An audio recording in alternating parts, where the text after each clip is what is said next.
নগৰবেৰা উচ্চতৰ মাধ্যমিক বিদ্যালয়ত কলা শাখাৰ শুভাৰম্ভণি। কামৰূপ জিলাৰ বকো সমষ্টিৰ অন্তৰ্গত অগ্ৰণী শিক্ষানুষ্ঠান নগৰবেৰা উচ্চতৰ মাধ্যমিক বিদ্যালয়ত এইবাৰৰ পৰা বিভাগীয় কৰ্তৃপক্ষই উচ্চতৰ মাধ্যমিক কলা শাখাৰ অনুমোদন জনাইছে। অসম চৰকাৰৰ বিদ্যালয় শিক্ষা বিভাগৰ সচিব শাহ নেৱাজ চৌধুৰী বিশেষ তৎপৰতাত এইবাৰৰ পৰা বিদ্যালয়খনত কলা শাখা শুভাৰম্ভ কৰা হয়। কালি বিদ্যালয়খনত কলা শাখাৰ আনুষ্ঠানিকভাৱে ৰঙা ফিটা কাটি শুভাৰম্ভণি কৰে অসম চৰকাৰৰ বিদ্যালয় শিক্ষা বিভাগৰ শিক্ষা সচিব শাহ নেৱাজ চৌধুৰীয়ে। এই উপলক্ষে বিদ্যালয় প্ৰাংগণত বিদ্যালয়খনৰ অধ্যক্ষ ধনেশ্বৰ দাসৰ সভাপতিত্বত এখনি সভা অনুষ্ঠিত হয়। বিদ্যালয়খনৰ শিক্ষক শিক্ষয়িত্ৰী আৰু ছাত্ৰ ছাত্ৰীৰ দ্বাৰা পৰিৱেশিত সমবেত সংগীতেৰে আৰম্ভ হোৱা সভাত বিদ্যালয়খনৰ বিষয় শিক্ষক গাজী ৰহমানে আদৰণি ভাষণ প্ৰদান কৰে। সভাত উপস্থিত অসম চৰকাৰৰ বিদ্যালয় শিক্ষা বিভাগৰ শিক্ষা সচিব শাহ নেৱাজ চৌধুৰীয়ে শিক্ষক শিক্ষয়িত্ৰী আৰু ছাত্ৰ ছাত্ৰীসকলক উদ্দেশ্যি তত্ত্বগধুৰ ভাষণ প্ৰদান কৰি কয় যে বিজ্ঞান আৰু বাণিজ্য শাখাৰ লগতে কলা শাখাৰো অধিক গুৰুত্ব থকাৰ কথা ব্যাখ্যা কৰি কয় যে ৰাজ্যখনৰ শৈক্ষিক দিশটো আগুৱাই ল'বলৈ বৰ্তমান চৰকাৰখনে গুৰুত্ব সহকাৰে চেষ্টা অব্যাহত ৰাখিছে। সভাত বিদ্যালয়খনৰ পৰিচালনা সমিতিৰ প্ৰাক্তন সভাপতি তথা অৱসৰপ্ৰাপ্ত শিক্ষক মদন পাঠক, অধ্যক্ষ ধনেশ্বৰ দাসৰ লগতে কেইবাজনো শিক্ষক শিক্ষয়িত্ৰীয়ে ভাষণ প্ৰদান কৰে।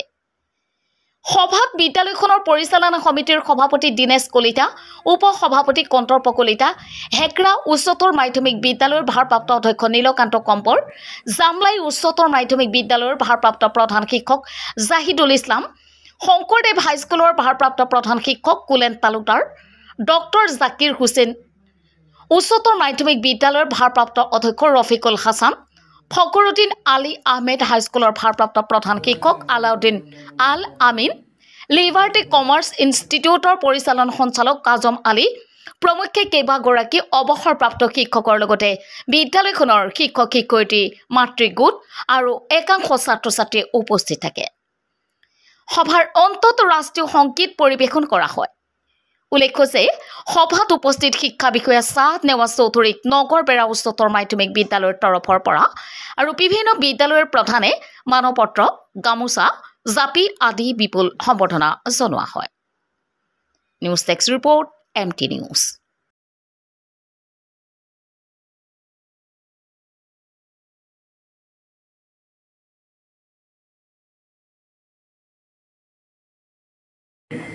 সায়েন্সটো আমাৰ পৃথিৱীত আছে, কিন্তু আৰ্টছ আৰু ষ্ট্ৰীমে এই ব্ৰেইন, যিটো আমাৰ ব্ৰেইন, এই ব্ৰেইনটো পুষ্টিকৰ কোনে কৰি আছে? আমাৰ লিভাৰে কৰি আছে, আমাৰ ভৰিয়ে কৰি আছে, আমাৰ হাত ভৰিয়ে কৰিছে, গাটোৱে কৰিছে, এই বডিটো। আৰ্টছ আৰু ষ্ট্ৰীম, এই ব্ৰেইনটোক চলাবলৈ আৰ্টছ আৰু ষ্ট্ৰীম, আৰ্টছ আৰু কমাৰ্চে এই পৃথিৱীখন চলাইহে ছায়েন্স ষ্ট্ৰীমলৈ আগুৱাই লৈ গৈছে। ছায়েন্স ষ্ট্ৰীমৰ এপ্লিকেবিলিটি, ছায়েন্সেদি যে আমি পেন বনাব পাৰিছোঁ, ছায়েন্সেদি আমি মোবাইল বনাব পাৰিছোঁ, এইখিনি কথা প্ৰথম আমি মানুহজনক মানুহ বনাইছোঁ, মানুহজনক ব্যক্তি বনাইছোঁ, তেওঁক চাইণ্টিষ্ট বনাইছোঁ, আৰু সেইখিনি কিন্তু বাণিজ্য আকাৰে, আৰ্টছ আকাৰে এই মানুহখিনি ব্যক্তিক সাইন্টিষ্ট বনাই এইখিনি আমি কৰিব পাৰিছোঁ। আৰ্টছ ষ্ট্ৰীমটো যথেষ্ট আপোনাৰ ইম্পৰ্টেণ্ট ষ্ট্ৰীম, আৰু এই ষ্ট্ৰীমৰ দায়িত্ব যথেষ্ট বেছি। প্ৰথম কথা হ'ল যে পত্ৰিকা, দৈনিক পত্ৰিকা, ইংৰাজী, অসমীয়া, বঙালী, পাৰিলে বড়ো, পাৰিলে যিকোনো ভাষা, হিন্দী ইত্যাদি ভাষাৰ প্ৰথম নিউজ পেপাৰটো ৰাতিপুৱা পঢ়াটো দৰকাৰ। যিসকলৰ ঘৰত নিউজ পেপাৰৰ হয়তো কি নাই, আদান প্ৰদান নাই, তাতে আজিকালি মোবাইলতে নিউজ পেপাৰ আহে, আজিকালি ৰেডিঅ' এখন থাকিলেও টিভি সকলো ঘৰতে আছে। প্ৰথম নিউজটো শুনিব লাগে, আৰু সেই নিউজৰ পৰা প্ৰথম বেয়া খবৰবোৰ শুনিব, আৰু সেই বেয়া খবৰবোৰ থাকিবই।